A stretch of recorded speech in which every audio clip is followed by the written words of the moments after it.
Yeah, just Akira Toriyama's death was very shocking to me. Obviously I was asleep when the news broke, but when I woke up, it was one of those things where I didn't want to believe it, and I sort of shrugged it off, and I was.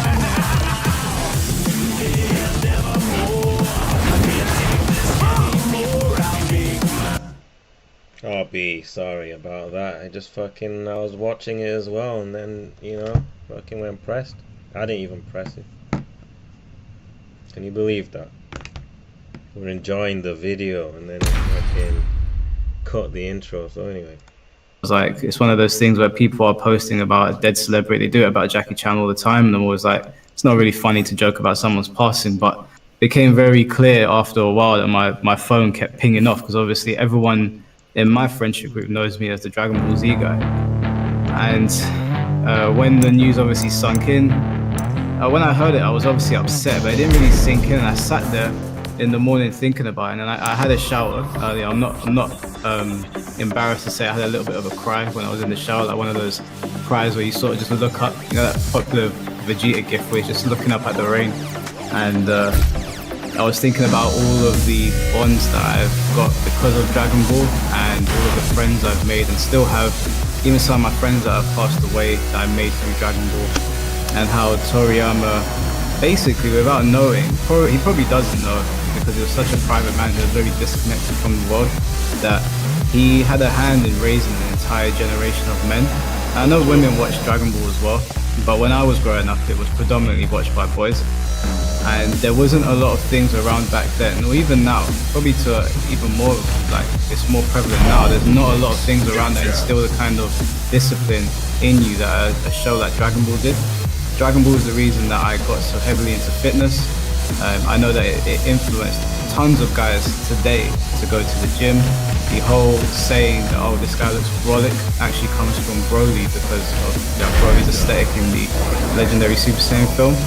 A lot of my closest friends we met through Dragon Ball. I remember when I was very young and I would come into school and my friends would be like, oh, have you seen Dragon Ball? We'd sit around talking, and I'm still friends with those people today. Even people that I met through other animes, those animes only exist because of Dragon Ball. You can see Dragon Ball's influence in One Piece and Naruto and other shonen anime. The entire shonen genre is basically thanks to Toriyama. His manga came about in a time where it was starting to really blow up, and it like jumped on at the perfect time in the West. And obviously Dragon Ball shaped culture, it changed lives. In Mexico, I think in Latin America, it's like the biggest thing.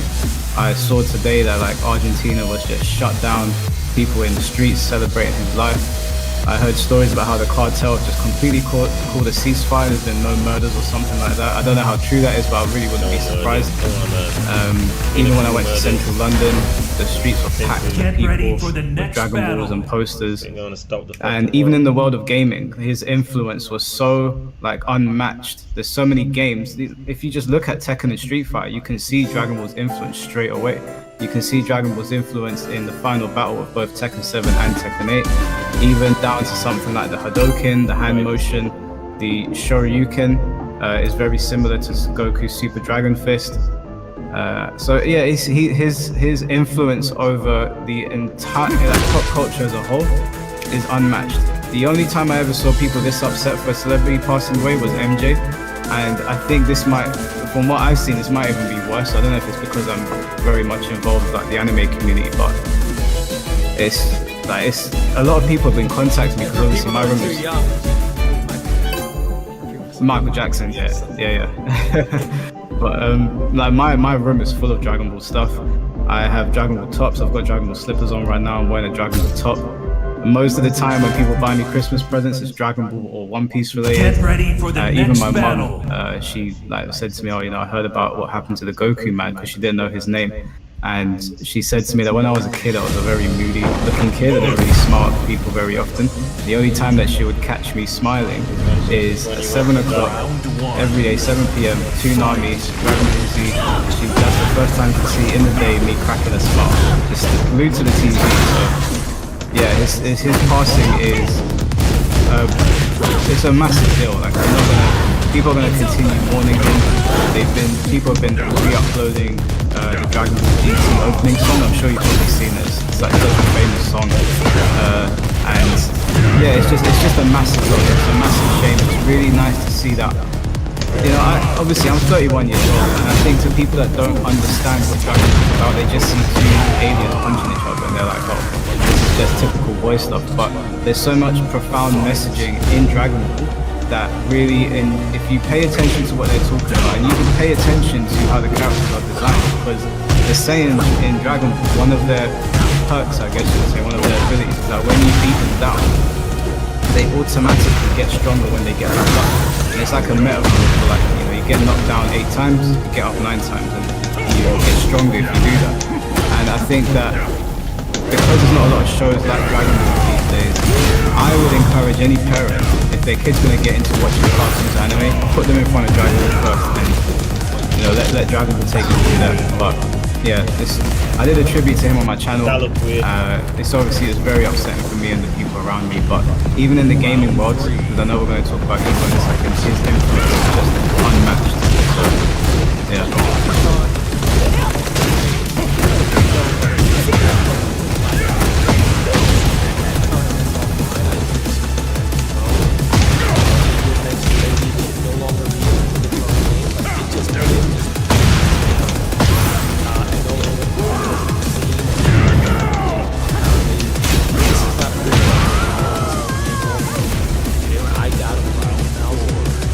Yeah.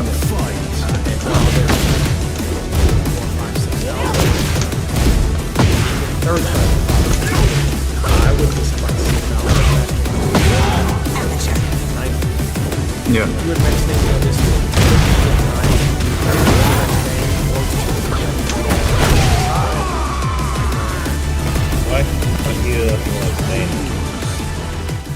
Yeah, so I would not remove the King of Fighters because I know the King of Fighters is the game below Dragon Ball. The reason that I wouldn't remove King of Fighters is that I think there's a valid reason for it being so low. And I think King of Fighters is massive in, I think, Latin America. In Mexico, they love King of Fighters. And I don't know if they're having issues traveling to Evo. So it being so low on the listing, I don't think is indicative of the game being unpopular. And King of Fighters is kind of respected by everyone, even if the player base is a bit smaller. Mortal Kombat's being shit on by everyone right now, and Dragon Ball FighterZ is not at Evo. And I think that this is, first of all, even if Akira Toriyama didn't pass away, I think it would still be wrong for Dragon Ball to not be there. It would send a message to Neverone. Yeah, it would send a message to Neverone, but if I'm being completely honest with you, Neverone can go fuck themselves. For me, it's not even about them. It's the fact that Dragon Ball FighterZ has been a very popular game, and even though the popularity has dwindled down over time and there's been issues of rollback, I think that this being probably the last year it's going to be at Evo, or if this was the one it was going to be at, this will be the last time it gets any real entrance. They're probably going to drop something else soon. We know Sparking Zero is coming out soon, so the attention is going to shift there. But now Akira Toriyama has passed away. His influence over our major fighting games is also unmatched. You can see it everywhere, from Ryu's Hadouken to his Shoryuken. There's a direct correlation to the Kamehameha and the Super Dragon Fist. If you look at the way the Mishimas behave, some of their mannerisms, Kazuya's mannerisms are kind of reminiscent of Vegeta's, even his design. If you put Vegeta and Kazuya next to each other, there's similarity straight away, even in the way they behave. So I think, because of Toriyama's contributions, his endless contributions to the gaming world, whether it's direct or indirect, and the fact that everyone hates Mortal Kombat 1 right now, if the guys over at Evo had any sense, and it is a business, I think that they should remove Mortal Kombat 1 and they should put Dragon Ball FighterZ in there and give the game a proper send-off and tribute to Akira Toriyama, and it should, they should put it on the main stage. It should be on prime time when the other big fighting games are about to come on. And I think that would be not only a special moment for Evo, and pay respect to a man that probably indirectly had a hand in building Evo because of the influence he's had over so many other games, but also it would give Dragon Ball FighterZ the send-off it deserves. Yeah, I think this is a huge thing to see how many are. They never had to work on this. It was just handed to them because it's more. So, which is why they also feel slighted sometimes. You know, where other games, hey, look, you're just not a player game at this event. There's not enough interest for it. So we're going to put you on an early slot. or we're going to have your top 32 in the back area. That's considered an insult. Where every other fighting game has had a moment like that, pretty much. At some point, or even going to Third Strike, where it took a backseat to Marvel. It was, but Mortal Kombat, because it was handed to them. Anything is a slight. Early top 8, disrespect. Our top 32 is kind of on the side here, side setup, disrespect. So they've never had to pay a single due, no dues ever. It was just Mortal Kombat was gifted a spot as the #2 game in the FGC hierarchy, even over Tekken, from the very first second it was ever released as a game. And this is no longer the case, and this is, kind of why they always say, oh, we were taken poorly. That was never it was not actually poorly. They were not treated as well as some of the other fighters, but there's a reason for that as well. And a lot of that goes back to NRS could do things to make games that people want to get behind, used to in the early eras. So I would like to see MK removed as the obligatory game until something changes, and I would love to see that more, because I do think it would show out tremendously. It would be a great tribute to someone who has influenced so much from pop culture to gaming to other animes. It was people's interest. It was people's entryway to anime in general for so many people that never even got into it, didn't know about it. And so the influence is so wide in how many things it influenced, from people to games to pop culture. Yes, I would agree with you on that. Just who I am as a person as well, I can directly attribute it to Dragon Ball and the lessons that are instilled through watching the characters train and fight. So I think in terms of Evo and showcasing something, Dragon Ball, not Dragon Ball Fighter specifically, but the franchise is indirectly or directly responsible for the stage that most of us are on right now, whether it's gym or games or anime or friendships or mindset. So, and Mortal Kombat is obviously not on that level. And if it's the weak link, I think it should go. And I think the MKC should just hold that. I would agree with you 100%. And going into Mortal Kombat, you did a video in which you talked about some changes you'd like to see in Mortal Kombat, and we'll discuss that. But first, you wanted a disclaimer. You said that people kind of misunderstood what you were saying.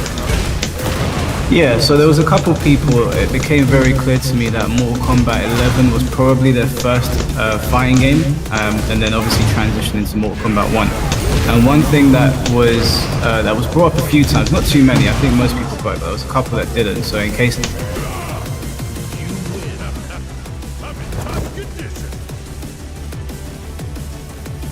That's my fault for not explaining it well enough, because I didn't think people would make that mistake. But for those people that think they're the same, basically, yeah. So yeah, they thought that crushing blows was MK's counter hits.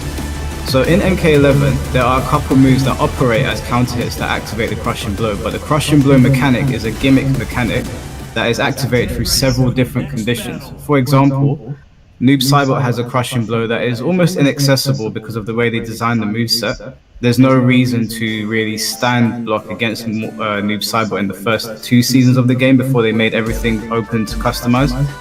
And so he had a move where you'd press back 3 and he would hook your legs, and then you press 1+2 and he would hook your face, and that would activate a crushing blow. Now that has nothing to do with counter hits whatsoever. That's just like landing the move, being able to land the move. Counter hits are when somebody throws a punch at you or a kick or throws their body at you, and you throw out your move at the same time and it counters it.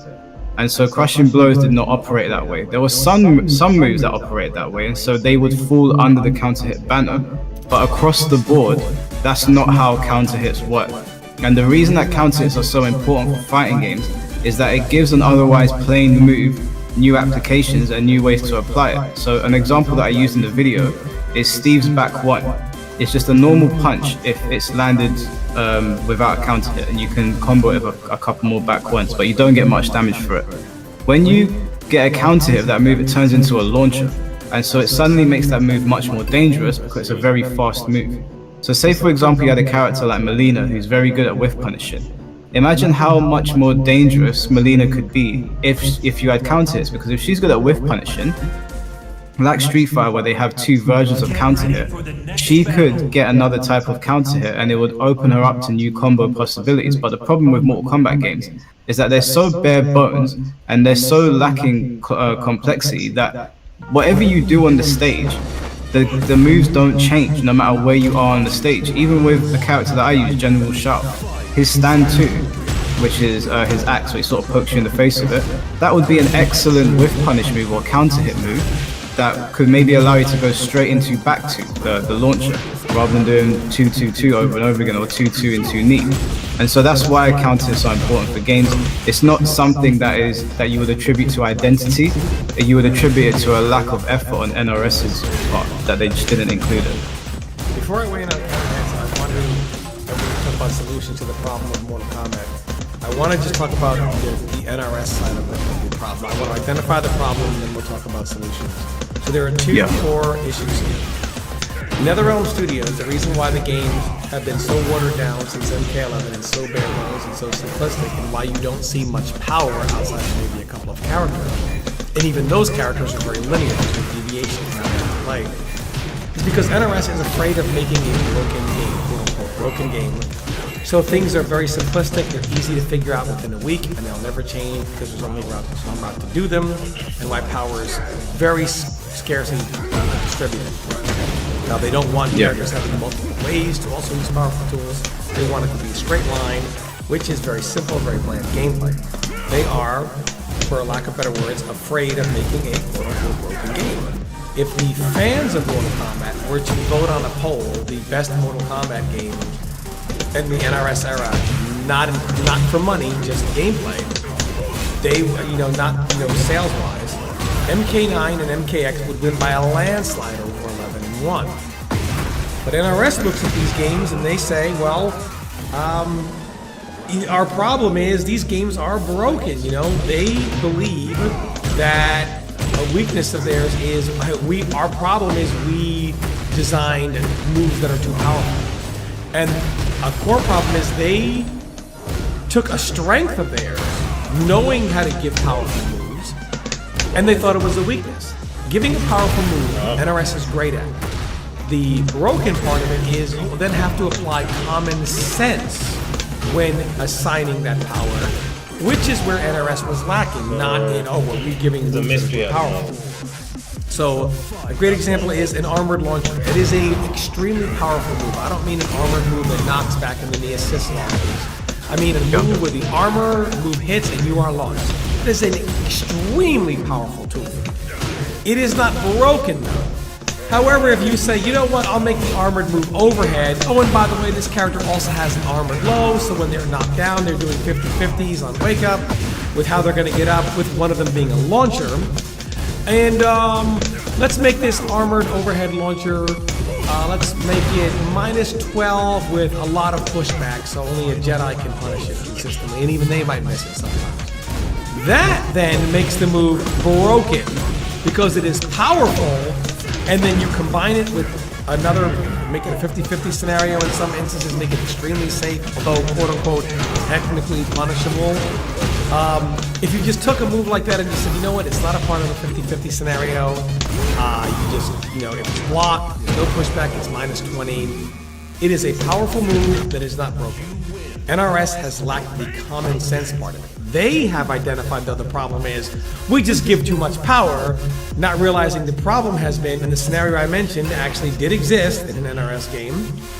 They don't realize that they then don't assign now that we have this powerful move, let's apply some common sense to it. That's where they've been lacking. If you have any opinion on that, but I think that's one of the problems. You just don't realize that they're taking a strength and thinking it's a problem to avoid. And the real thing is they're lacking the common sense. Yeah, I think that it's very evident that the people at NRS don't really understand how to balance fighting games. I think they look at a bunch of things and they're like, oh, this looks cool and this looks cool. So they kind of throw it together. And sometimes things are not broken, and sometimes things are too powerful, and sometimes they're just outright busted.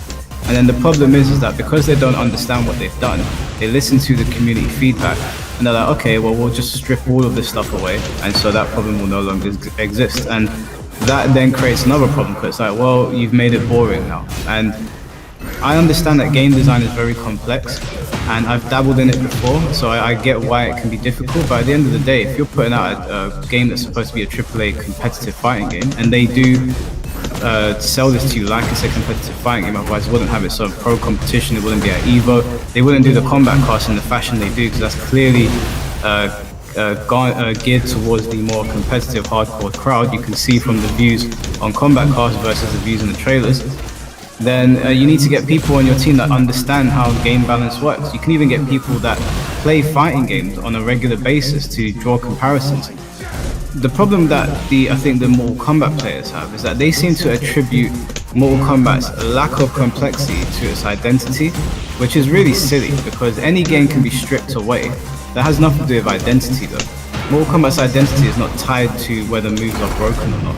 So moves that are like they have too many applications, all you have to do is balance it. Like if you, in your example, you're saying if you give it armor and it's an overhead and it's safe, and it's like, okay, well you've given it too much now. If it's an armored launcher, why is it also safe? There should be risk and reward. Well, it's quote unquote technically unsafe, but you know, pushback and -12, so 90% of the cast is never going to be able to punish that.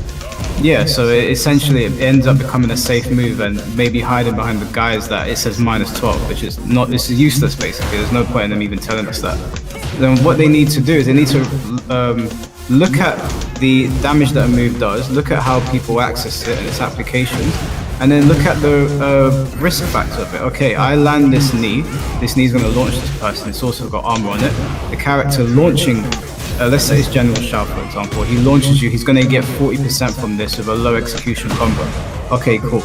Let's make it unsafe then, so that if he does this and he guesses wrong, he gets launched. But in Mortal Kombat, the risk reward factor is all over the place. Like some moves it's there, and you're like, okay, cool, that makes sense. And then some moves it's like, why did you do that? And then you end up getting this situation where people are just spamming this nonsense, and it becomes frustrating. And one of the main problems that Mortal Kombat has is that it's extremely frustrating. And the frustration that you find in Mortal Kombat is completely different to the frustration that you find in Tekken and Street Fighter. Because when I'm playing Street Fighter and Tekken, I get frustrated and I lose. But I always look at it, I'm like, okay, I could have done this and I could have done that.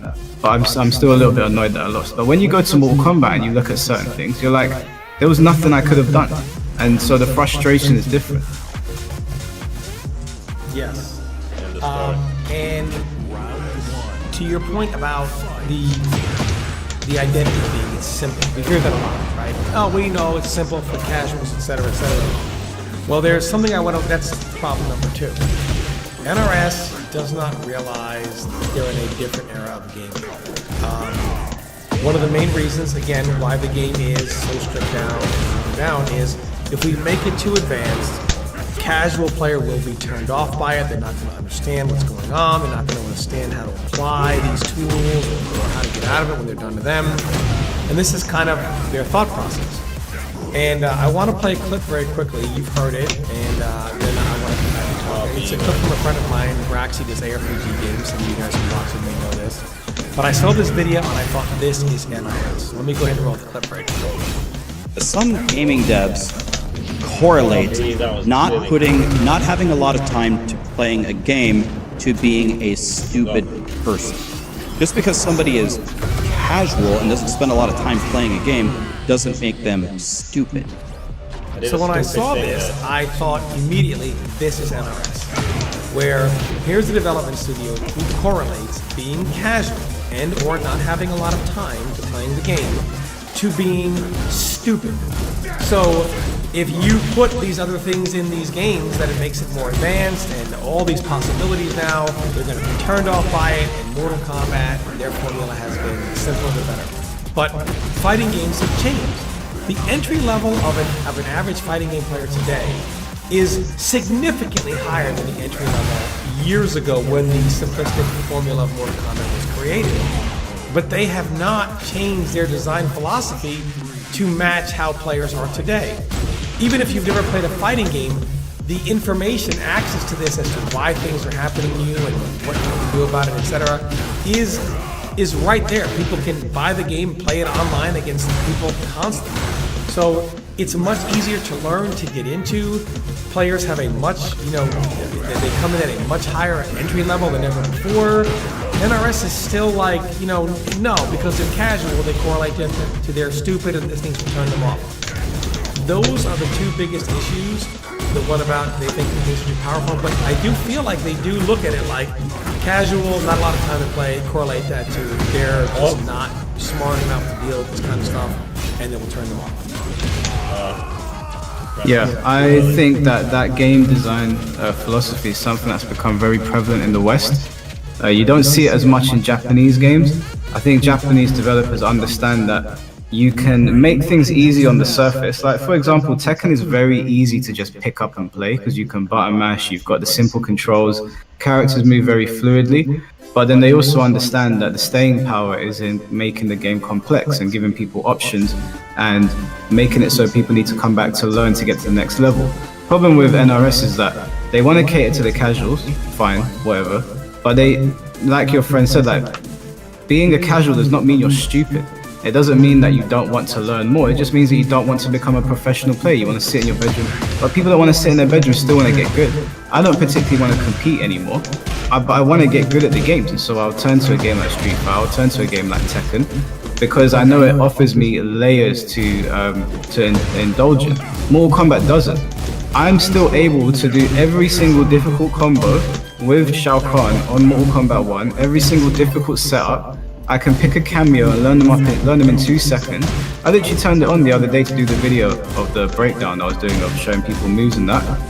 I dropped one combo once, and that's because I literally couldn't remember it. As soon as I remembered it, it was like that. It's a piece of piss, and my problem is that you can make combos easy, that's fine, but there's nothing else. There's nothing else really going on. There's no nuance to the game. So I think that is directly attributed to the fact that the guys over at NRS, and you've mentioned this before, and somebody mentioned it in my comment section, they don't actually understand how to build complex games because they're still working off the framework of the 2D digital games. And those games were very broken, and they were also simplistic, but because of the way games were back then, I guess inputs were much harder, and so they were difficult to play because of that. But they haven't evolved past then. Mortal Kombat still operates like it did in the 3D games, it's just on a 2D playing field now. MK games don't really change that much. I think MKX was really lightning in a bottle, but outside of that, it's very clear that NRS does not understand very basic things that exist in all other fighting games. I don't really know how many more examples I can really give because I gave quite a few in my video, but there's universal rules in fighting games, and then each of these fighting games have their own identities whilst existing within those basic rules, but MK just exists outside of them, and then people in the scene are like, oh yeah, but this is just an MK thing, and that's just a cop-out to me. Yeah, and that design philosophy, the two things we talked about there, that has to change before anything we suggest could even be implemented. Otherwise, it will never be implemented as long as they don't realize that the way they've been doing things currently is the wrong way. And you touched on counter hits. We talked about it briefly in the other video, and we talked about it at the start here. I feel like that is a huge thing for Mortal Kombat, and I'm going to give some other examples as well. You mentioned strings. So I'm going to give you an example. Sub-Zero has a string forward 1, 2, 3. I have no idea why there's a gap in it, but let's take the gap out. The string is just a knockdown. It does like 5% the last hit, and it's full combo punishable on block. Now, if you say you don't want to respect my stagger, and you want to mash, now it's not, well, so what, it's a knockdown. Now that kick hits, and let's say Sub-Zero's recovery is instant, and he can juggle off of that, right? Or maybe it's a little higher of a bounce, and he a launch, and he can juggle off of that, right? Now, it is, it's no longer, well, I don't care about that move, because as it is right now, you can mash, get hit by it 10 times in a row, block it once, and you got all the life right back, right? For the next battle. In strings, when people don't want to respect stagger scenarios, there is a penalty for that when there's a counter hit. Now more stuff is guaranteed. How many strings in Tekken? Like if you do like Brian's, forgot the name of the string, the second spin fist will counter hit you if you're going to try to mash in those situations, right? And Mortal Kombat just doesn't have anything like that. Or even something as simple as a down one. I want to explain this in detail here because you brought this up. Down one. Yeah. Mortal Kombat has these scenarios, especially currently. And we've all had this happen. Somebody does something, a move or a string, and let's say they recover at like -3. And you go to start something or throw, you go to do a mid, and what do? Mash down one, right? Yeah. And if you go to throw, it'll beat it. If you do a mid, most of the mids aren't super fast in this game, so unless you have a really fast mid, 7 frame down one on a situation that's -3, it's gonna come out in 10 frames. So very few mids you can get it out. So what do you do back?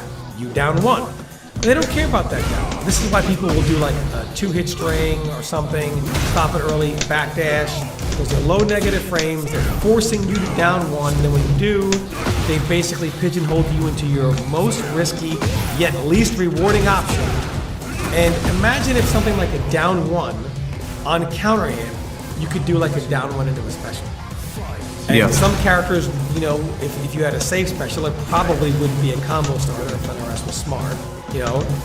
But some characters could maybe take a little risk and assume the down one's going to hit and do something special that might be a combo starter, right?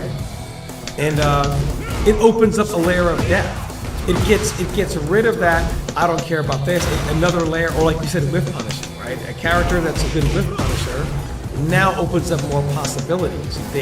Every character can whiff punish. Why this character is better is also there's a counter hit advantage. So now we get these types of things on these whiff punishes. There are so many examples on how counter hits add a significant amount of depth to the game. And I think Mortal Kombat needs to really go that route. It could be even something as simple as some characters can have a counter hit sweep, right? That do something, or the Scorpion Spear. His spear spin. I was thinking what you were saying. Like maybe it does like a low launcher, and then Scorpion can get a spear, right? But maybe it has to be like an EX spear only. You see what I'm saying? So it's not for free. Maybe we speed the EX spear up a little bit, so only that will combo. And it just kind of gives like, so if I'm going to do something into that and you want to mash, well now it's a counter hit, and now it's going to give me another opportunity. So when I counter hit spear, it gives him that flame, and then he has more time to do more. And I think there's so many applications to applying counter hits in Mortal Kombat. So I agree 100%. I think every game but MK, I would say every fighting game but Mortal Kombat has a counter hit mechanic. What's strange is, in regular Mortal Kombat 3, there were some instances of counter hits, like Liu Kang, if he got a counter hit by kick, he could run in, and then you couldn't block his chain combo. And they nerfed that in the UMK3 to where you could block the combo now, but it was accidental. Even some of the older games had instances of a counter hit that would do something, even though it wasn't even intentionally done. That was sick. And now they can intentionally do this and make counter hit mechanics, and yet there are none. Yeah, I think that counter hits also train players to be better.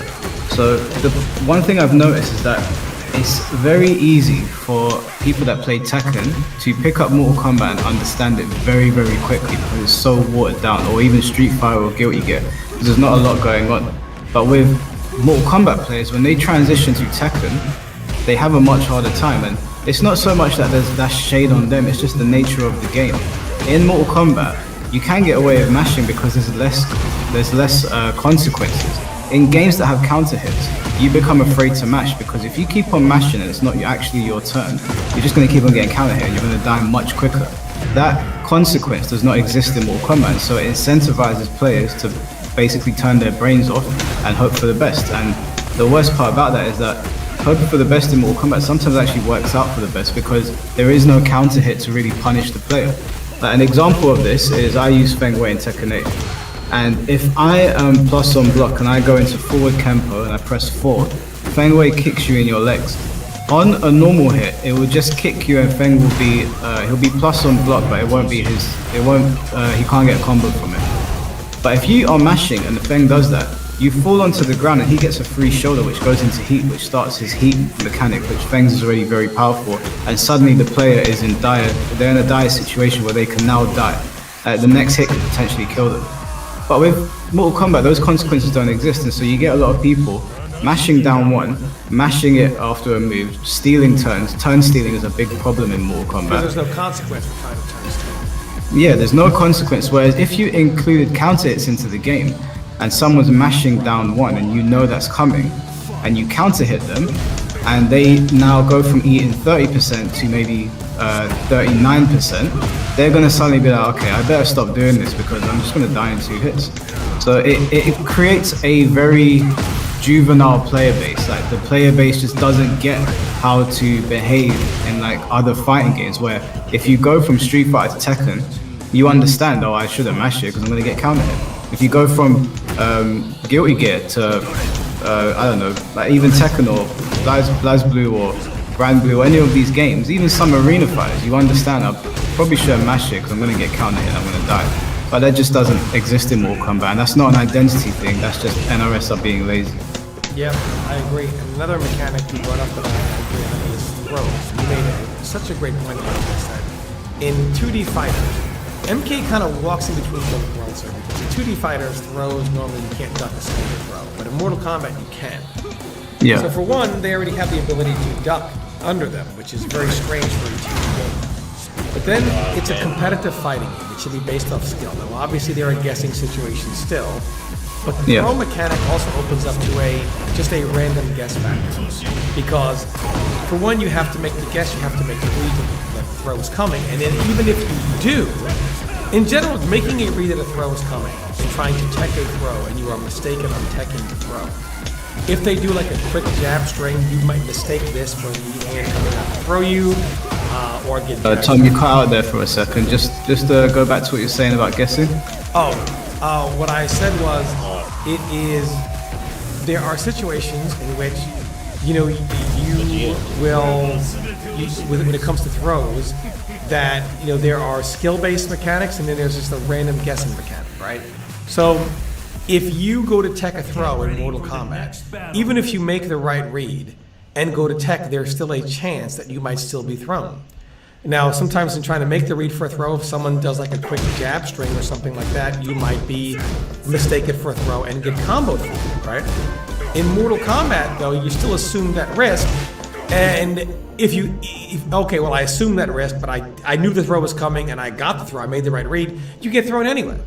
Because, you know, and I understand there's certain mind games, like if you're in the corner, they might want to throw you out of it, you know, or keep you thrown in it so you wouldn't tech toward the corner, and well, if they throw you out, well, hey, you're out of the corner. But imagine losing a round or the match off of that, and you can't survive the throw, and you go to tech it, and it's a complete guess. It's a skill-based, it's a game, it's a competitive game.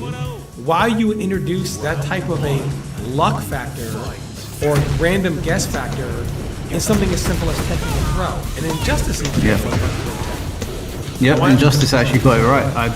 I cannot understand that. It's the same developers, the exact same guys.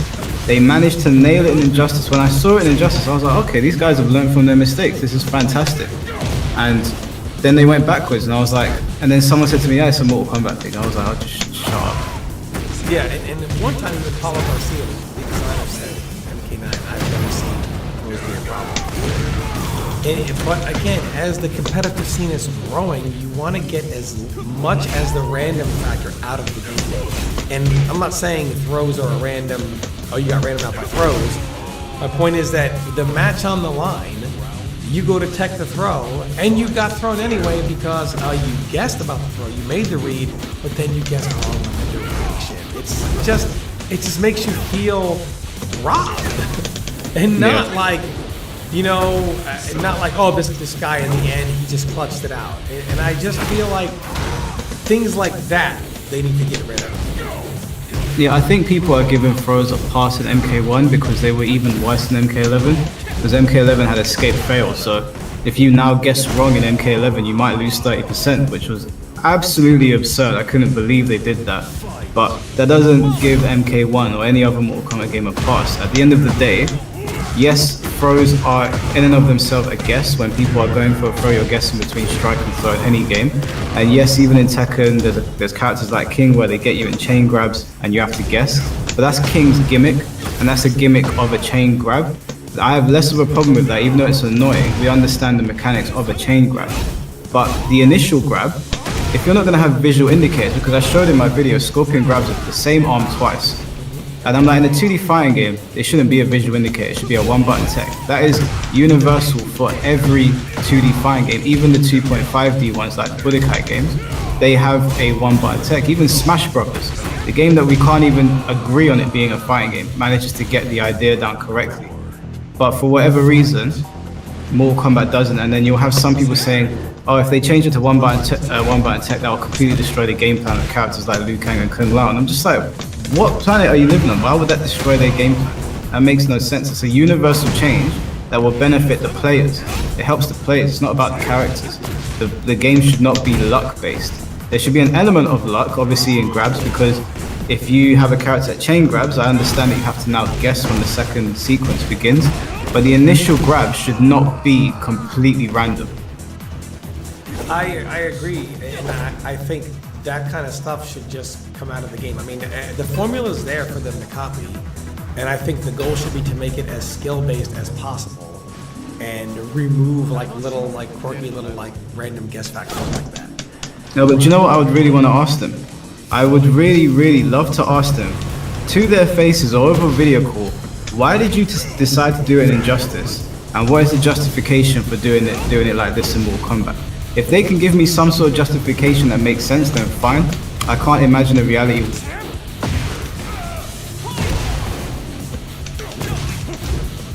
Maybe it's a flip stance thing where they're too lazy to remove it. It's just a part of Mortal Kombat, so we're not going to change it.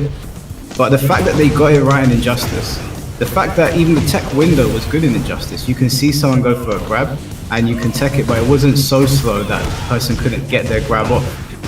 So it makes no sense. They understand how to do it, and then they went backwards. They went back to a design philosophy that makes no sense. It would only make sense if this game did not have a pro competition, was not marketed towards hardcore players and only casuals, but they put both feet in both pools.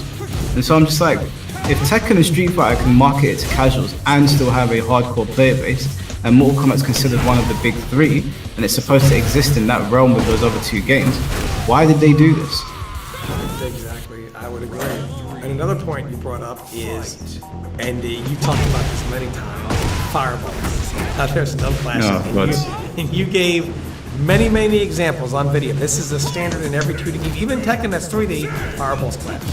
But in Mortal Kombat, fireballs enough. They just kind of pass through each other. Which fireball wars in Mortal Kombat have always been, well, you can't zone because their fireball might do more damage and be faster. So you're just going to lose that war projectile for projectile. You can't even use it to gain ground while canceling out their fireball, which you see in games like Street Fighter. Even though their fireball is better, you can still advance and cancel their fireball out as you're advancing. You see what I'm saying? But in Mortal Kombat, you cannot. You just can't fire back. You're just going to constantly use that trade. It also makes end of the rounds very anticlimactic because they pass through each other. I don't know. I guess as an MK person, you just kind of accept this. It's always been that way. I believe this goes back to a philosophy in the arcade, in which you just want the match over quickly and more quarters to be pumped in, right? Because that's how you're going to make, the more money you make an arcade vendor, the more your stuff is going to sell. So they were just looking at it like, you know, get the game over with, next player up, etc. Fireballs are going to do this. I think in the modern era, I don't know if clashing but I think something should change. I do think that they need to rework their fireball mechanic. It shouldn't just be like a zoning war like MK9 is two people spamming projectiles at each other at light speed. You know, like two dead shots in Injustice 2 before they nerfed them, both of them just spamming projectiles on each other. It was not as strategic as an actual fireball war. You have your own thoughts about it. I do think something should change. I think either they should clash or they think of a kind of more interesting thing to where they can kind of keep some of the Mortal Kombat stuff, but also introduce a new system in which there is a lot of strategy that's called for as well. Yeah, I think that there's an opportunity to do something greater with Mortal Kombat Fireballs than any other fighting game, because the characters in the game have like supernatural abilities and they use fireballs in very different ways to they do in Street Fighter and King of Fighters. And I think that if it's a low fireball, then I can understand if a high fireball goes over it, that's fine. You know, Ryu and Sagat have been doing that for years. I think that if it's a fireball that appears beneath someone's feet, then I completely understand why that one wouldn't really have many clash properties. But there's so many quirky fireballs in Mortal Kombat that you can add so many applications to. Like if we even go back to MK11, you had someone like Cetrion, which was known as a zoning character, had loads of different fireballs. Each of those fireballs could have had their own properties. Like the boulder, for example, could have taken up 2 hits. So if you were using Noob Saibot, then the boulder could suck up a hit from Noob Saibot's Ghost Ball. And so you would have to meter burn. You would have to use meter to be on par with Cetrion. That would validate her as a zoner because she doesn't have to use her meter to be good at full screen. And it would make it so the Noob Saibot player is not completely defenseless. But what happened in MK11 and what is also happening in MK1 is the character of the better fireball forces the other character to start jumping around or trying to just walk in slowly whilst they're taking chip damage. And then the problem with MK is that the characters with good fireballs in MK1 are pretty good at like controlling the air as well, like Liu Kang. And so you try to jump at him, you start shooting fireballs at you there, and there's no block button in the air. And then you edge closer to him on the ground, you're taking loads of chip. By the time you get in on him, he's already got his cameo back, and it turns into this whole like kerfuffle that you have to deal with, and it's frustrating. Whereas they could have made it where Liu Kang has to employ some strategy because he has a low fireball that's a little bit slower but has a good block advantage, and he's got a high fireball that's much faster and maybe doesn't have as much block advantage. And they just completely missed the ball, and you have this situation like I was showing on camera where like Quan Chi and Baraka are shooting each other, but Baraka has more health, so Quan Chi has to yield, or he has to use his EX skull, which does eat up fireballs, which is fine, but then Baraka doesn't really have an opportunity to answer back, and so you're just missing out on this whole layer of depth that you can have in Fireball Wars. And you could probably get the best Fireball Wars out of Mortal Kombat because they have a lot of weird fireballs in the game. They've got fireballs that come from certain different angles. You've got Scorpion Spear, which isn't exactly a fireball but still operates similarly.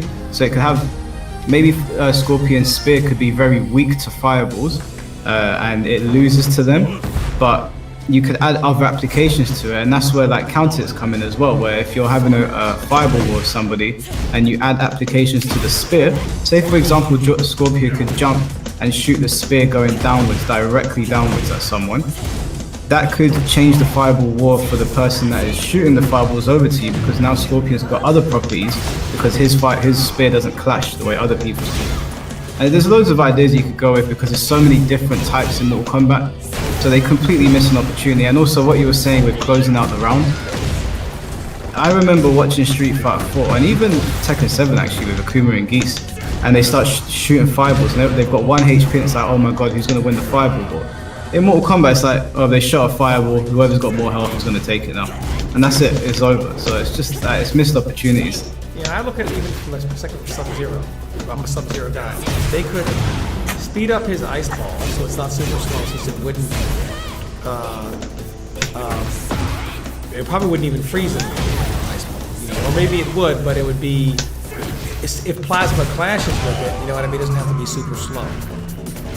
But then or even if it didn't freeze, that'd still be fine.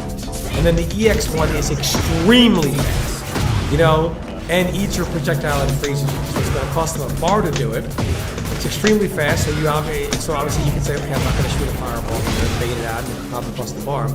But there's still a strategy in the mind game there that doesn't just, okay, 2 fireballs come out, 1 trades, they both trade, you're frozen. But it just removes so many of the mind game. Like you said, end of the round, end of the match, 2 fireballs get shot, whoever has the higher round, that's good. Yeah, I'll give you an example with Sub-Zero, that it's just so people understand that I'm not just complaining, that I actually have ideas that I wish they would implement. Sub-Zero is a character that freezes things, and I think a good way to show that expression through his character would be to freeze things. So if someone throws a fireball at you and Sub-Zero sees it coming, he can shoot his ice ball at it freezes their fireball, right? So it's not a thing where Sub-Zero's ones necessarily clash and they nullify each other. Sub-Zero can freeze it and then like punch it back at them, or it becomes his fireball. Maybe it does a little less damage so it's not overwhelming, but he gets control over the fireball. Or his fireball could be a little bit slower so it's not overwhelming, but when it touches things it freezes them and Sub-Zero gets control over them. That's a They good have all of idea. these options. Yeah, they have all these For things that they example, can do. What if, like, if he freezes, and if he does nothing, it just drops to the ground and shatters? It just Or shatters, if yeah. he wants, depending on where he freezes, if he wants to many try to hit the ideas. ground and punch it back with them, he can. There's so many little things they can do to be creative. Which I didn't interrupt you, but it's a great idea. Yeah, I mean, with Mortal Kombat, because they use fire and ice, and Sindel's a banshee and all this stuff. Just focusing on Sub-Zero, he could even have a thing where he has like an ice wall that turns projectiles that people shoot at him into his own projectiles. Maybe they do a little less damage, but now he can fire them off at you. You know, kind of like in the Mortal Kombat film where he had that wall of ice and then he would shoot projectiles off, and it was like raining projectiles. You could do something like that where you steal people's moves with Sub-Zero because he has ice powers. Or if you have an interaction with Sub-Zero and Scorpion, you could add a layer of depth to that as well, where Scorpion's had a fireball as well in MKX. If they brought that fireball back, because fire melts ice, if it's of the same property, so they both don't EX, so they just throw their fireballs, maybe Sub-Zero has less time to get over to the fireball because it's going to melt it. And so if you're fighting like Liu Kang, you've got 3 seconds to get over and turn it into your fireball and you can punch it back. But if you're fighting Scorpion, you've got 1 second. There's loads of things that you could do and you could test out to see if it becomes fun or if it works in the competitive scene. But instead they just have them pass through each other. It's like a piece of ice is literally passing through a piece of fire and there's no interaction. It's just boring. It's devoid of life. No, and like I said, I don't know what the right answer is per se, but I do know that it's something they should look at, and they have a good opportunity here to really redo this system in some way. And They should call me into the office. I guarantee I'll make a better fireball system than they ever will. I guarantee you. They're just not using their brains. They're so lazy. They're so unbelievably lazy. yeah, that's true. Which brings me to my next point: universal mechanics. So I have a big pet peeve with how MK does his universal mechanics. So universal mechanics are important. I'm going to bring Uplock into this. Uplock, I love the application of certain overheads are safe, like Raiden's overhead, but or smokes low into the overhead. But if you uplock it, you now can punish them with a full combo. I love that application. I do not like it dealing with jumping, and I know people are like, "Oh, Tom, you want people to jump in for free?" Believe me, I especially do not. But I would like to see. So I would much rather see characters deal with things individually at times rather than universally. To me, uplock is such a lazy anti-air thing. So the way anti-airs work in other fighting games is people still jump. Why? Because when the jump is not expected, you don't a lot of times react fast enough to get your anti-air out, right? In Mortal Kombat, it's just up and block. So now there is always going to be some type of scrubby interaction off a jump in. You're always going to react to it because all you have to do is hit up and block. And the mind game is always across the board: is he going to up block, or is he going to not up block? You know, or is the guy going to jump in with an attack, or is he going to try to bait out the up block? In which case he's not going to jump in with an attack, and then I can maybe anti-air that, etc. I think a universal mechanic shouldn't govern that. They should give characters tools to deal with this differently. Be it an anti-air jab. Not everyone's going to have a good anti-air jab. I got it. Some characters could use an armor move that could launch. Again, common sense with these moves down the road. They could do it, or they could have certain moves like Cyrex's air throw had airborne immunity.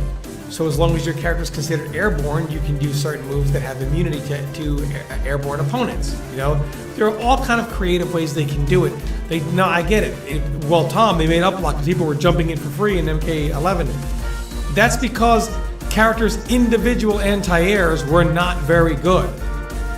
They need to individually make sure that characters have tools to deal with these things so that they do it in a different manner. And I'm not saying nobody should ever jump, but if it's unexpected, I know right now if I jump in MK1, even if it's unexpected, it doesn't matter. They're just going to play the uplock meta. And it's like, you didn't expect me to do this, but it doesn't matter. That mind game is only present, it's always present because of the ease of use of the mechanic. I would like to see them apply the mechanic universally where it's okay defensively, like these overheads that you can make a read and punish them with some consequence behind if they bait that. But I don't like it as a jumping mechanic. I would much rather them realize that characters should shine individually in certain areas, as opposed to making a blanket mechanic that governs all things for all characters in all situations. Well, yeah, 100%. I mean, you pretty much nailed it. It's just, it comes down to lazy design. For me, I don't know what the development cycle is. I know you did that really good video of breaking down how they do things, but I'm not really sure what they're doing at the offices. I don't know if it's down to funding or they just don't know what they're doing, but when I look at Mortal Kombat, the universal mechanics in the game it's like, I don't know how to word it, but in Mortal Kombat 11 jumping was a problem. And so their answer to it was just, here's this up block, here's this up block thing. It was just like, there was nothing else you could have done. I'm not even necessarily shitting on up block. It's not that I have a problem with it. It's just, it seems very lazy and boring to go from one game to another after 5 years, and that's really the only change that was made. It does feel very MK11-ish to me. I don't know if it does to you, but it doesn't feel like a massive jump. No, it just feels like this is the simplest solution. Rather than taking our times individually, character by character, we're just going to say, everyone does this. And it's just a lazy solution. And I like the ways to punish some of the overheads. I just don't like it to apply to the jump-ins. I know people are going to say, you want people jumping in for free. We don't want to get jumped in on. This is why you make sure characters' individual tools are good for these situations, so that they can anti-air consistently if they make the read and react to it in time. Not, I didn't read it, I didn't really even react to it, but because it's only up block, I can react to it last second and do it every single time. And this mind game is always there for every character across the board. I feel like they need to start doing more character individuality. And if you watch, for example, and I'm going to get into a few other takes as well, I feel like they need to, another pet peeve of mine is they need to separate the way, they need to give characters more options. Like Raiden is a very one-dimensional, like it's just a straight line, he's gonna do low hits, combo, block, storm cell, or poke in a storm cell, call assist, jail into next poke or throw, and then of course you can stagger because people are always trying to flawless block because they want to either flawless block the hit before storm cell or the first hit of storm cell. They don't actually want to have to flawless block in the middle of it. But this is a straight line for every single Raiden, and if you deviate in any way, you are playing the character wrong. If you play, it's the same thing with the cameos in this game. Unless you play one way, this way with this cameo, you're playing the character wrong. It's not like, oh, have you seen this guy's style with this? Nope, he's just playing it wrong. It's not going to work. And there's no player expression. I watched Combat vs. Ninja Killer, Raiden vs. Raiden in the Pro Series. Look, it looked identical. I wouldn't be able to tell who was who. And MK11, when you watched the Grand Finals, Fujin Mirror, if you took the names away, you wouldn't know who was who. In Mortal Kombat, this is something they had in previous MK games. If you watched My Sub-Zero or Denzel's, you would know exactly who was who. If you watch one person's Liu Kang or another's, even DJT and MIT, they're brothers, but if they both played the same character, there'd be a significant difference in how they're played, yet both equally effective. And that's because of the straight line where a character can only do this, nothing else. Easy ways to do it. I would love to see them open up the toolbox for characters, and counter hits are one way to do things. I would also like them to not be afraid to be, armored launchers, things like that. They're not a bad thing as long as you balance them, So I'm not opposed, like some character has a crappy anti-air, but they have an armored launcher, something like that. But then a lot of their other tools are also extremely weak. You know what I mean? To also balance that out, because they do have powerful tools. I would like characters need to have purpose. That's the problem. They do. I would like to see them expand what characters can do. I got it. Johnny Cage. I would like to see, at least before they nerfed him, I would love to see him have done more than 1-1-1-1-1-1, stand 2, here comes knee into stagger, or knee into assist, or full swing into assist. It's still my turn. I would have loved to see him to be able to do a little more than just that. I mean, is that the only route they could possibly that he can possibly go. That's all they thought about when it comes to pressure. That's the only thing they could think of was 1-1-1-1-1-1. When's the knee coming? Yeah. I mean, like I would like to see. I don't know if you saw my video. I was very discouraged in like Sub-Zero and Scorpion are, in my opinion, the soul of Mortal Kombat. Like you have a fire supernatural ninja and then an ice ninja, right? It's Ryu and Ken. But the Mortal Kombat is, these supernatural. Everyone's talked about it, right? These supernatural beings are so cool. And then I put that clip where the Sub-Zero player in South America had the Scorpion player in the corner. It's an assist game. You're Sub-Zero. You have the guy in the corner, and all he could do was poke. Yeah, I saw that. And I'm like, there was nothing else. Well, Tom, you just want a clone. Okay, they couldn't give him anything else. Get rid of the clone. Give him ice. Anything else. Scorpion. And all he could do is poke in his spear spin, string in his spear spin, assist, then throw or poke again. That's the only option. I would love to see them expand how characters do things. There are so many things they could do. The thing is that Mortal Kombat is, like you said, a supernatural game, right? They've got supernatural abilities. And just off the top of my head, if you look at Grand Blue, they've got cooldown moves, don't they? Where you can do certain attacks and then things will cool down over time. And there's other games that have that as well. I don't know why Mortal Kombat doesn't really use that feature. Because they've got characters like Sub-Zero. They do. Clone. And it's cooled down as 1,000,000 seconds. Yeah, even Clone, like even if you forget about Clone, Sub-Zero is an ice character. There's so many things you can do. I mean, you could have the character construct certain items that work in better places on the stage.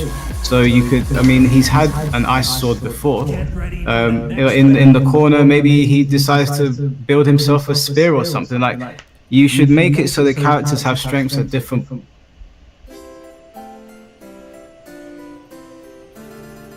Character. Go ahead and Fire characters are usually I think Discord's actually bugged because it did it for you with me too. Also, I think it's a Discord issue. Yeah, maybe. Because it's showing on my recording sometimes. So go ahead and say that again, just in case it cut out on my recording. So I think that they should have. I think on different parts of the stages, characters should be able to express themselves differently, and obviously those characters are going to excel in the corner, at full screen and mid screen. And someone like Sub-Zero, when I think of Sub-Zero, I think of a very methodical, slower character who wants to trap you, because ice characters freeze you in the ground, it frees you in place to beat you up. And when I think of someone like Scorpion, who's a fire character, I'm thinking of something that's crazy and insane and there's just chaos everywhere, like how they designed him in MKX with the Hellfire. And I think that they should lean into the gimmicks of the characters and not just homogenize everyone. So someone like Sub-Zero, I can imagine him being very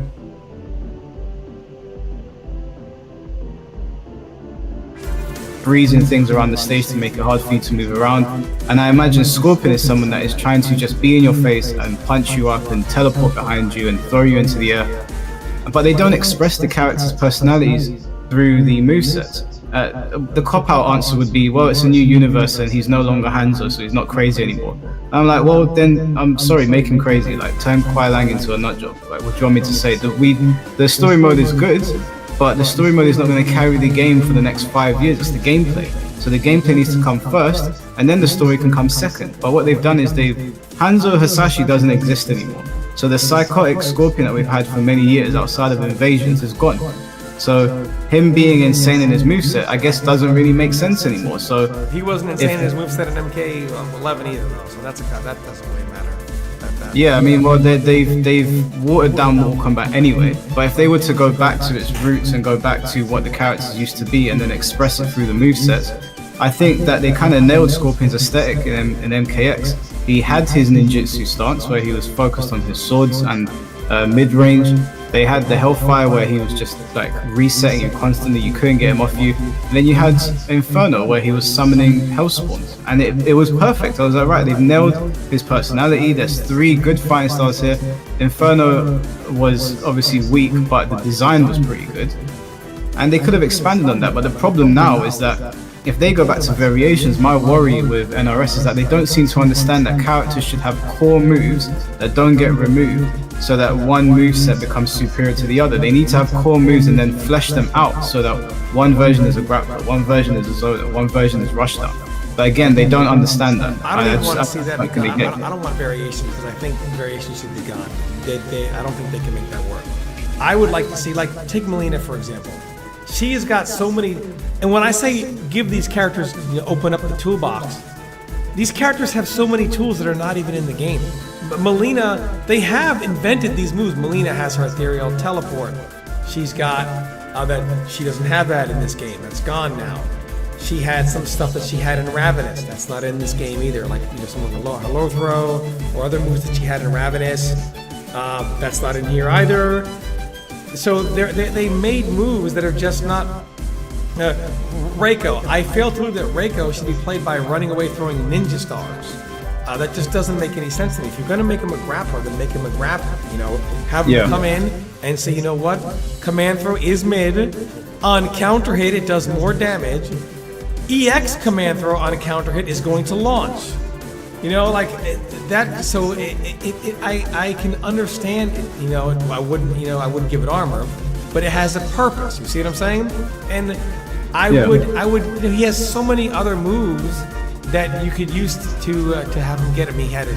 Maybe he shouldn't even be a grappler because he has his teleport or whatever. I think they could have, I don't know, given grappling to another character. But either way, these characters they all have moves that they've had before, and they could always bring these moves back. I don't understand why they don't. Scorpion's got minions that he can summon. He's got the Hellfire on himself. He's got all these things he can do, and none of that is in the game. Like none of it. I think that they really missed out on an opportunity to expand on what they did in the 3D games. So I'm not actually against variations, I'm just against how they've been implemented so far. I think in the 3D games they did a fantastic job of I think it's Deadly Alliance has 3 stances. I thought that's great because if you take the 3 stances, or even if you want to have 2 and you want to centralize it a little bit more, but if you take it so that you can actually access both styles in the game and then differentiate each character, you suddenly create a game where there's so much to explore. So I could use Scorpion and I could favor one style but dip into another style every now and then, and you could use Sub-Zero and be a jack of all trades, and then the next Sub-Zero I fight is a master of maybe one style, and then it opens the game up to a lot more exploration. And they had that in the 3D games. Even though the 3D games they left a lot to be desired, the design philosophy there made sense to me. I was like, okay, they're going in a direction where it's going to constantly expand now, and we're going to be able to constantly try new things. But they decide to water it down and break it up, and I don't understand why. It's like they understand, okay, we should do this, and then they hear a bit of negative feedback and they're like, okay, let's take this all away and let's just start from scratch. And it's like, no, you're supposed to take the bad things away and amplify the good things, not start from scratch all the time.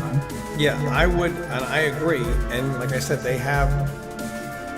these characters all have moves and tools that they could re-implement, right? And if you said one person could have one style or another, but I do think they need to open it up a little more.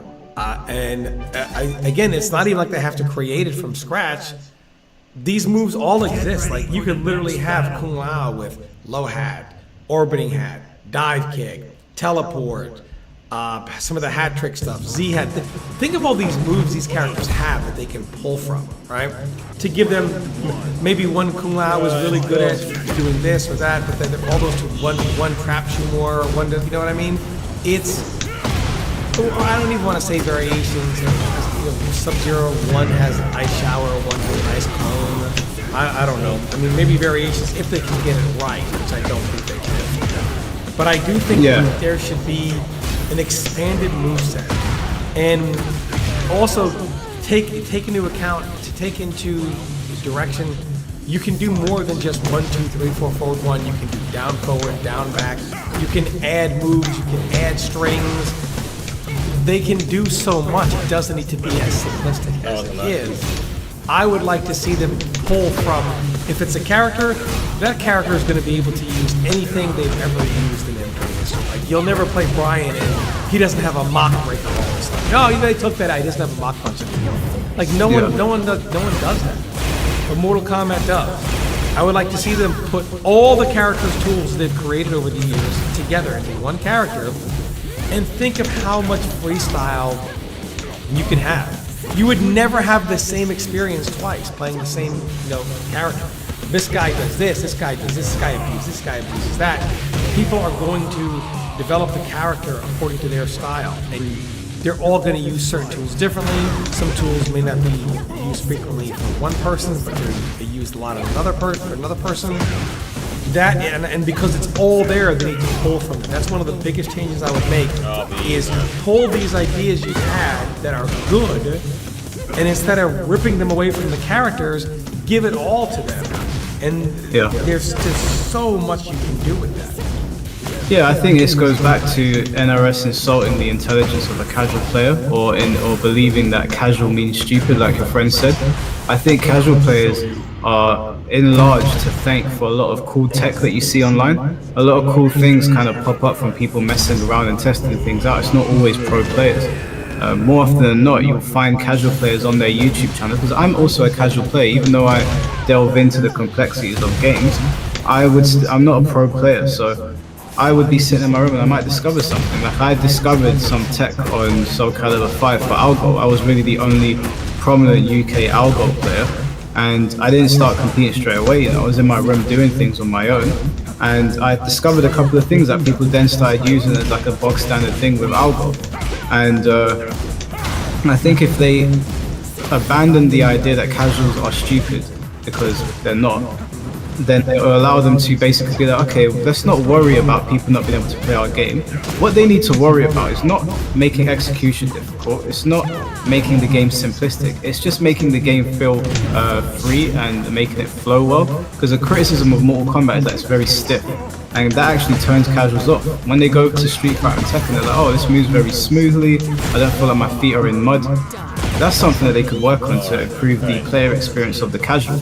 But in terms of giving the game longevity, the reason that Mortal Kombat games die out very quickly is that you learn everything in the first week, and they need to make it so that, it never changes. MKX did deviate from that. It wasn't the same thing. There was text being invented constantly. So I think 9 and X were kind of maybe lightning in the bottle twice. Yeah. And lightning doesn't strike in the same place 3 times. I think MK is living proof of that. Yeah, and the thing is that they have models from the past that they can apply to the next game if they get the right people in with the right minds that can look at it and be like, okay, we can take these things because they may have been broken, but we can tweak them, and we can remove these elements of it that people don't like, and then we can move forward. I also think that we've had NK9, X, 11, 1, Injustice 1, Injustice 2. That is 6 games in the current era, in the NRS era. 6 2D games. In my opinion, it's time to try something else. This is like, we're going to go into the 7th game now. I've lost complete trust in them in building a coherent 2D fighter. I think maybe it's high time to get in people that understand how 3D fighting games work, reevaluate the things that did work in the 3D games, remove the things that didn't, and build a game where the characters are very expressive, where they can use the stage to their advantage. Like I was saying with Sub-Zero, he can freeze up part of the stage so that you have to maneuver where you're going. Use their abilities to differentiate from Tekken and from Virtua Fighter so that it stands alone as both a game the casuals can enjoy and mess about with and do quirky things on, and something the pros can be like, okay, this is a respectable game where frame data makes sense, and I don't feel like I'm in a lose-lose situation constantly, and we can build a scene from this, and we'll wake up every day to new tech, and nobody has to shit on Mortal Kombat because nobody really wants to. We all grew up playing this game. It doesn't bring me joy to wake up every day and see some more dumb shit that they've done, but unfortunately the inmates are running the asylum, and I think they need to just go back to the drawing board and try something new. They shouldn't be afraid to get new people in. They're going to say, okay, this is dog shit what you're doing, we need to do it this way. Yeah, and another point I wanted to hit on, by the way, that I didn't want to go without mentioning this in the video, a change that you would make and I would make also, going back to just changing the overall feel of things, the game, like we're talking about, is changing the actual feel of it. If you look at a game like Tekken, characters feel powerful. The effects on things, the hits, the sound effects, Sure, when you smack somebody hard, the effect is that of somebody got smacked hard, and also the stage interaction. The stage is just almost like a cloth that was dropped down and spray painted, right? I'm not saying that's how graphically it looks, but that's about the same interaction. I do like the branch hitting them in the face. I don't like the hopping out of the corner because then you have dumb matchups where some, you know what I mean? Both are hopping back and forth. I don't like the hopping off of things, but I would like to see more of branch being used, things like that. I would love to see some interaction like that. Again, I don't like people jumping off of things. I think you earned your corner position. Now you got to deal with their options, and they can jump out at the same time with invincibility frames.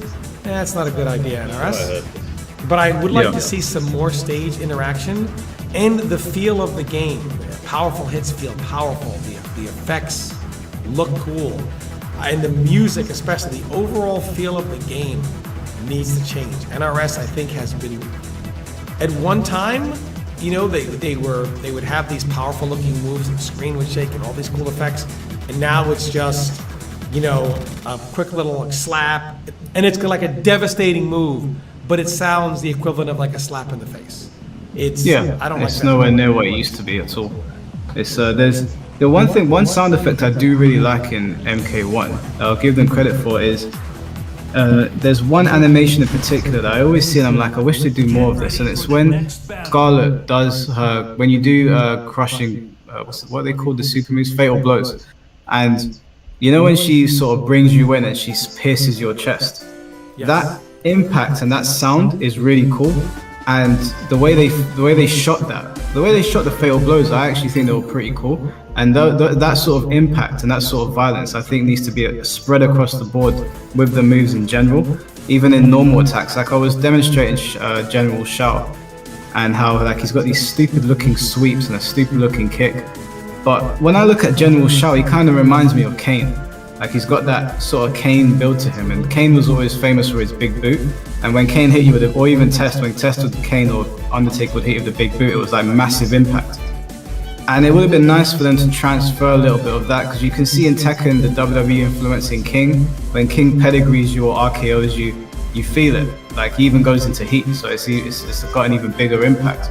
And I feel like they just missed an opportunity completely with making characters really stand out. Like even General Shao's design is reminiscent of Steppenwolf, and the example that I gave in the video was in Dragon Ball Z, one of Frieza's standout designs is his tail, and they emphasized how dangerous Frieza's tail is in the show by showing him wrap it around Vegeta like a snake and using it to block attacks and attack people, and it was a really big deal when they chopped it off.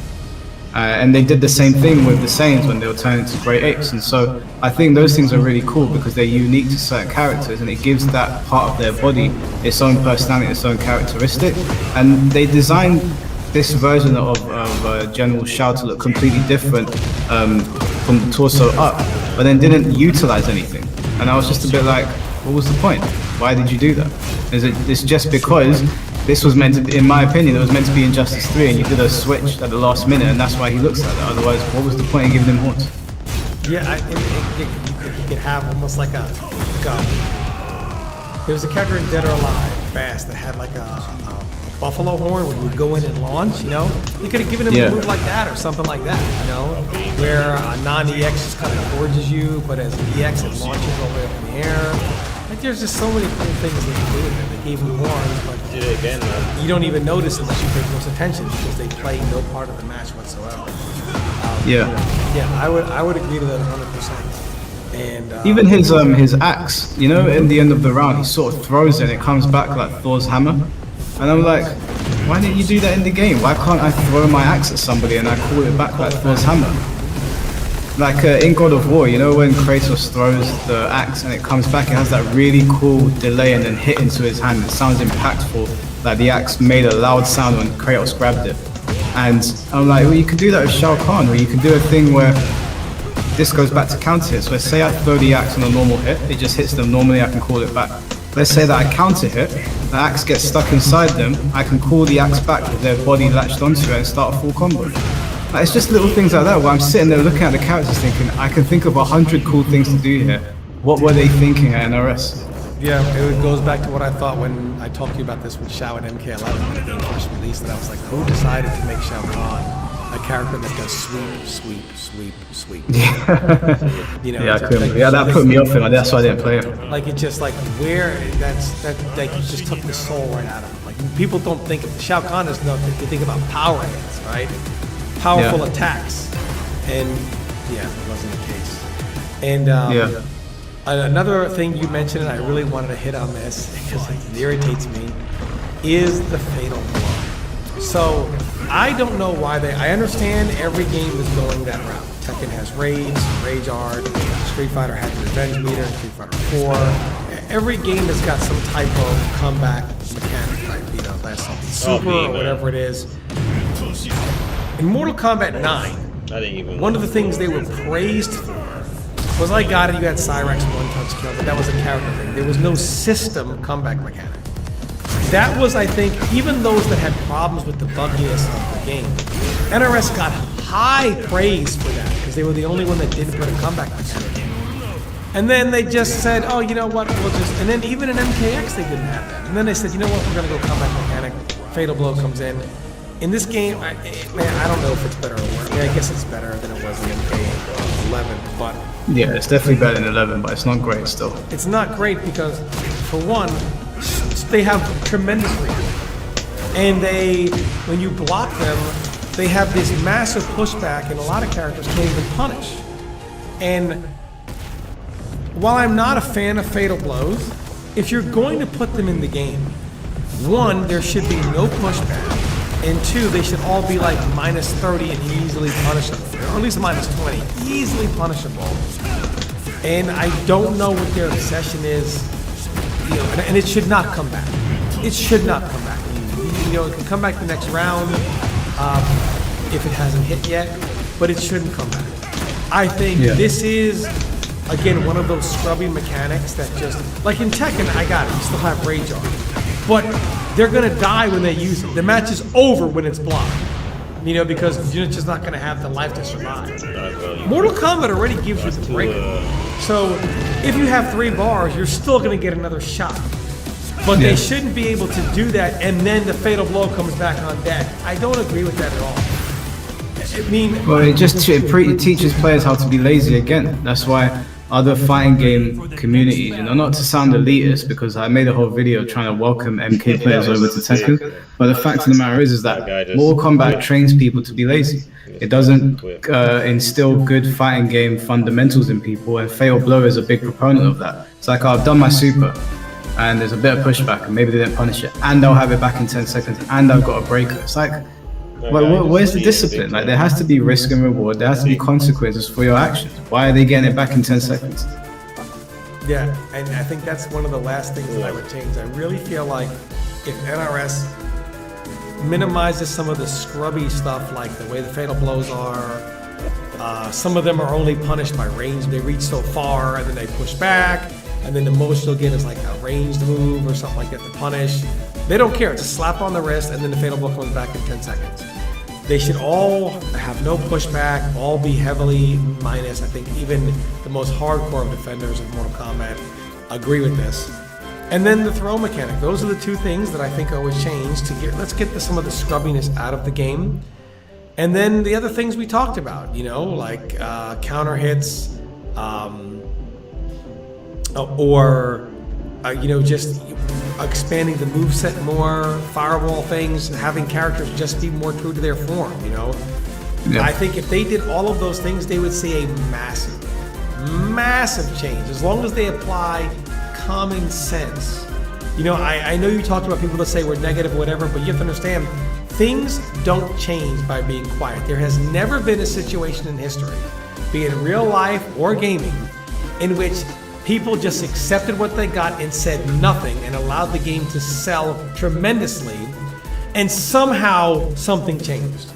Things will never change as long as the status quo is not complained about and is acceptable. And if This is one thing I didn't understand. I don't understand people that have a problem with something and don't speak up about it. Now, I don't mind if people want to do that. That's their prerogative. It's your own business. But when people come to my video, and I've always said my comment section is always open. I don't delete comments, so they're welcome to say it. But it always confuses me when they say it, because I'm like, it's very clear what I'm trying to do here with everything. It's not just Mortal Kombat. I speak about Helldivers, I speak about Tekken, I spoke about Crunchyroll, and my channel is to critique things because I like to see things in a I want to see things do well. And I think that it's good to have channels where they're very positive all the time and they highlight the good things. I genuinely enjoy watching Maximilian's channel because he looks at the positive side of things a lot of the time. He is critical about things, but a lot of his content is very positive, and it's not like he's lying about stuff. He's just genuinely being positive about something. But what I like doing is I like looking at a game like Tekken, for example, where I'm happy with 90% of it, but the plugger situation and the cheater situation is out of control, and Harada's not doing anything about it. And I'm not one of those people that's like, oh, well, Tekken's my favorite fighting game, so I'm not going to talk about it. No, I want the game to be better, so I'm going to continue to try to apply pressure and hope that my video reaches Harada and he does something about it, because for as much respect as I might have for the guy, you sold me a product and it's not working as intended. So when people say, don't speak about something if you don't like it, my response to them is, you don't speak about it if you don't like it. I'm going to speak about it, because the only way things change is if you speak about them. I gave the example of the Sonic film. When they first dropped that trailer, Sonic looked like he was on meth. He looked like a crackhead. Everybody complained. Everybody complained about it. Like everybody. Everybody was pissed. And guess what? We actually got good Sonic films, and Sonic looks like Sonic in the films. Like I don't have many bad things to say about the Sonic films, especially the first one. I went in skeptical, and I genuinely enjoyed it. The same thing goes for One Piece, for example. A lot of live-action anime is shit, and I think Netflix saw the visceral reaction to Cowboy Bebop and how much people hated that live-action. They saw the visceral reaction to the live-action Dragon Ball, and they probably thought, okay, One Piece is like the most treasured current anime on the planet. If we fuck this up, we're going to be in deep water with the anime community. And that only happens if you're vocal. If you want to keep your mouth shut and not say anything, by all means do that. But the reason that things change in the world, it's not just games, it could be anything in life, is when people are vocal about it. That's the whole reason people protest. That's the whole reason people go and challenge Congress or whatever it might be. That's how life works. So for the people that keep saying that, if that works for you, by all means, sit in your corner of the internet and say nothing. That's not what I like doing. It's not just with games, it's with anything. That's how I am in life. If I see something that I don't like, whether it's online or offline, I'll speak about it. I don't care who I upset. And for those also that say, oh, it's always so negative, whatever, I promise you right now, if NRS dropped a bombshell patch that significantly raised the power and how each character gets used and how they interact with cameos, we would do a video praising them to the heavens on this. So they just don't give us something to be positive about. And I know that some people have said to me, oh, well, they're working night and day to fix all these bugs, etc. The bugs, things in the game would be tolerated if the overall playing the game part was fun and enjoyable. Things are not tolerated because even playing the game is not fun. It just shows lack of effort in how the game is done. They just did a patch, nerf Johnny Cage to the ground, and now people are like, oh, well, they'll just do the lazy thing and nerf Kenshi to the floor, and then nerf Raiden to the floor and call it a day. Even skins, I got it. You want to sell me skins? Hey, I'm all for you making money. You're in business to make money. I accept this. But at least let me feel like you worked on the skin to make it look good for the money you're charging me. There are so many mistakes they have made, and if they would have turned things around and started, if the pay content was cool, I would say, hell yeah, I bought it. It's cool. You don't have to buy it, but I love it. We would be positive about this content. If they did a massive turnaround and a mega patch that changed so many things, we would be extremely positive and talk very hopeful about the game. But right now, they're just not giving us that opportunity. So it's not about us hating on the game or being negative. It's we want to see things change. And when they do, we will be extremely positive about it. Yeah, well, I don't even accept the fact that I'm being negative about it. What I think I'm doing is I'm looking at something for what it is and I'm being critical. I think people are using the wrong word. You can be negative about things that are doing well and you can hate on them. For example, we always use the wrestling examples. There's like a split between the fan bases, the WWE and AEW. No matter what the WWE does, the AEW guys will hate it, and no matter what the AEW guys do, the WWE guys will hate it. That's being negative just for the sake of being tribal, and that's not what I'm doing, because I'm not being tribal with Tekken or Mortal Kombat or Street Fighter. I'm looking at something that we can all see, like for example the desync issue.